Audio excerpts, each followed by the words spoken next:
You know what? The liar. Will you say again? No, I mean the story. Okay. No, a story. Now, basically, last week, Bob was having a dialogue or discussion with Isa and our brother Isa and our brother Dawood. Okay? May Allah bless them and bless us. Okay? So our brother Isa and Dawood, mashallah, they're very soft and they're calm. And Bob loves that. If you calm and soft, Bob will eat your life. And they were very honest with him, speaking to him nicely. But even the brother Dawood notice this guy is an evil man. Brothers, if you're speaking, you can please. Barakallahu fikum. So why speaking about slavery? Bob and brother Isa said something very good, but he did not pin him down on it. First of all, Islam, this term slavery, we don't use it. But Islam believes human beings are born free. Why? Because the first person that was created is Adam. He was not slave of no one except of Allah subhanahu wa ta'ala. Meaning the servant of Allah subhanahu wa ta'ala. And we are proud of it. Alhamdulillah. We are a slave of Allah subhanahu wa ta'ala. Also, that Allah subhanahu wa ta'ala, as the scholars mentioned, Prophet Muhammad said in a hadith, he said there's 3 types. One of the type of people, their prayer will not accept it. Why? Because they go enslave free people.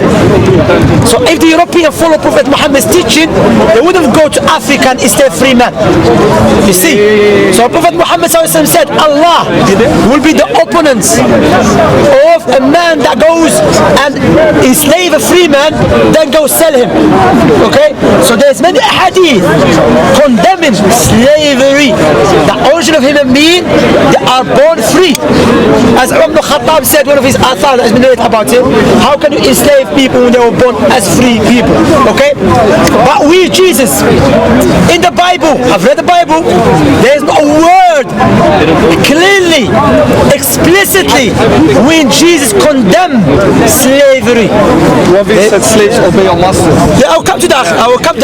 Rather, in the Bible, Jesus said, before I come to the Bible, let's go back to Islam first, okay? So I want to clarify, refute this kadab, okay? And Bob, by the way, you can watch many videos to debate with him. What it does when he cannot answer, start shouting, so I walk away. Walking away is a virtue, not running away. Because Bob, last week he was debating with the Israelites. When he was answering your question, he walked away. And when he said you are running away, but you still left him. So you are saying something wrong, I'm lying. Because every time you try to debate me, I finish you, alhamdulillah, but Allah's tawfiq. And you're not happy. Every time you try to come to me, even though I explain to you, look, Bob, I spoke to you many times. Khalas, enough, man. You know what I'm saying? Go to someone else that you punch you spiritually, not physically. Okay. Anyway, so in Islam there is something called about the war. Before Islam came, slavery was everywhere amongst the Jews, the Christians, the fire worshippers, the pagans, and everything. Okay. So Islam teaches us clearly condemn slavery, meaning you go enslave a free man and you go sell him. Okay. In the war, Prophet Muhammad came with the legislation. So in the war, we need a proper war, not a war of group of crazy people in Iraq going to free people, Christian or Jew, and taking them and kidnapping them. Sheikh Fawzan speak out against it. Alhamdulillah. The scholars of Mauritania speak against. Brother, it's a response. I'm not speaking to you. Okay, thank you very much. Because both spoke. So scholars of Mauritania speak out against it. So clearly, now in the war, which is a country with its sovereign country, proper country, waging a war for legislative reason, not for any reason. Legislative reason. Allah gave us four options. Allah gave the Muslim leaders 4 options, or a Muslim leader 4 options. What is it? When you take the war prisoners, either you free them for Allah's sake, which happened historically. Prophet Muhammad freed the whole tribe. Okay, said go free, you are free. Bob the liar never speak about that. Why? Because expose his kadab, his excessive liar.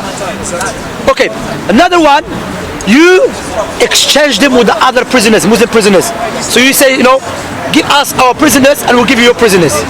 The other option that Allah gave to the Muslim leader, that you ask for compensation. Give us some money, we'll give you back your prisoner. Because remember, these prisoners, they're not coming to tickle us or to brush our hair, they're coming to kill us. So the outcome of that, if they've been taken as prisoners, four options. Or, as I've mentioned, you let them go free, or you put them in prison, or servants, meaning to serve you. Okay? So it's not compulsory to take them as a servant. But if that happened, because you have to look at the situation and the circumstances that surround the country and the world as well. Okay? Like in our time, the leader will say, okay, what is the best thing? To let them go free? To put them in prison? To exchange them? Or when you keep them as servants, then there is an Islamic system for that. You treat them the way you treat yourself and your family. You feed them, as the Prophet Muhammad said, they are your brothers. And if you give them a job, he's your servant, okay, do this job for me. If it's hard, Prophet Muhammad advised you to help them. Allah Akbar, look to the beautiful advice. So don't try to make Islam comes with slavery. You invented slavery. We start going to free people, enslave them. Don't try to accuse. Prophet Muhammad warned against slavery years before occurring. I'm talking about the transatlantic slavery, okay? And the Prophet Muhammad before he died, he freed his servants and they loved him. The Sayyid ibn Haritha, he was his servant. When his parents came to take him, he said, I will not prefer no one over Muhammad when he saw how he dealt with him. So don't try to make a servant. And the funny thing, I believe Bob and the Christian Prince are not Christians. I think they're atheists, you know. Bob, Jesus said in the Bible to the Israelites, where is it, the passage? Can you give me the passage about Abraham? Oh, yeah. You know, Bob, I've been here for 3 weeks, but you know, the best sometimes speaking to you is long because I was shouting, not listening. So you know, let me just clarify. As you did last time, when you were clarifying, the brother came to you and he said, debating me, and he said, no, I'm clarifying. You don't notice Bob the liar and the Christian missionaries, when they clarify, they don't want no one to get involved. And it's okay for them to clarify on the camera and do not debate us. Okay, but when you do it, you're scared. Well, I'm scared. I spoke to you many times. I spoke to Paperboy. Your names is like clown names. I don't know what's happening. Anyway, Abraham is our. So they said, the Jews said to him, Abraham is our father. They answered, okay. He said, if you were Abraham's children, Jesus said, then you would do what Abraham did. What Abraham did? Abraham had slaves. So Jesus is telling to have slaves. And don't tell me Jesus said, love one another, take care of yourself when you answer the question to our brother Isa. No. Explicitly, there was many slavery the time of the Romans. I would explicitly, Bob, Jesus said, I condemn slavery. If you said that, I would tell you, Bob, you should be called Paul, and Paul should be called a liar, Paul. Because according to Paul, get the passage now, what is the advice of Paul, which is the second, which is more famous than Jesus in the Christian belief? Paul said, slaves, obey your earthly masters in everything. What in everything? So in everything, no. We don't obey no one in everything except Allah and His Messenger. Even the Muslim leaders. But Paul, he said, obey them in everything. Obey them in everything and do it. Not only when their eyes is on you and to carry their favor, but with sincerity of heart and reverence for the Lord. So you do it because you are obeying God. So my point here is, yeah, Bob, how come you never read this? Are you ashamed of? I know, Bob, you're better than Paul. And even than Jesus that you believe, not Jesus that we believe. You are ashamed of Jesus that you believe. So Jesus never condemned it, okay? Paul, he said to obey slave masters. He never said, slave masters, free everyone. So, Bob, I'm having doubt about your Christianity. You and Christian Prince, I think you're atheists hiding behind Christianity. Because it doesn't make any sense, your argument. Basically, you lay down an argument that go against your own belief. Okay, so now, there, brother. According to that, in transatlantic slavery, Christians have to obey the masters. That's true, my brother. Allah bless you, Adam. That's why there is many articles how the Bible was utilized to enslave the Africans. You see, the black people. Okay, how do you say no? Do not rebel against your slave master. Just hear and listen, because Paul gives us teaching as a slave. You have to listen. Okay. So now our brother Dawood. You know, everyone make mistakes. I make mistakes. One.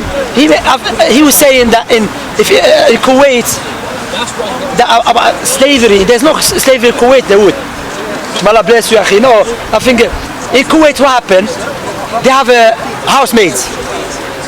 some ignorant Kuwaitis or in Dubai or Saudi, they think these housemaids are servants. They know you serve, they're someone to have a contract with. They know you slaves. You cannot use them like you think they are my slaves. Even some of them says okay to be with them alone. No, they're just working in your house. You take care of them, but they know you slaves. Because as we have mentioned, the only time when one of the options, as we have mentioned, servitude can occur when someone wage a war against a Muslim and is a disbeliever. Not because he's a disbeliever. No. Imam al-Shanqiti said because of his disbelief and fighting against the Muslim.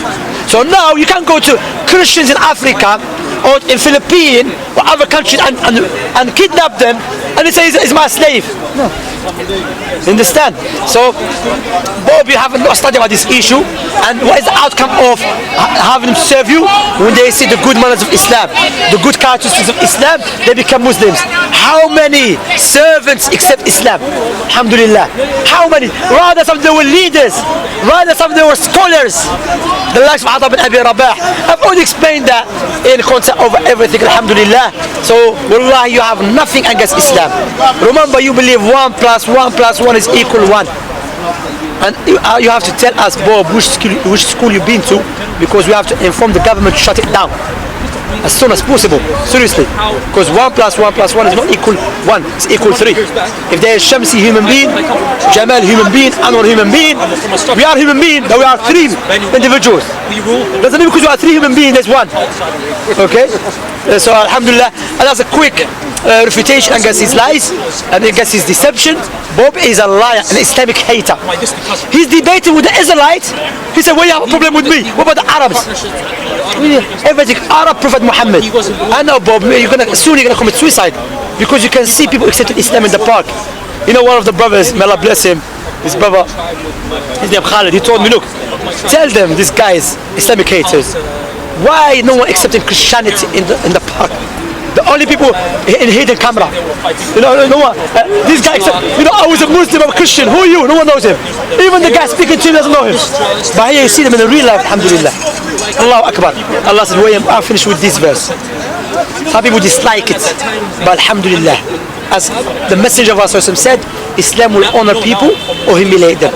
Meaning that you'll be very angry you see your own daughter becoming a Muslim, your own brother becoming a Muslim, your own son becoming a Muslim. If you accept it, you'll be honored likewise.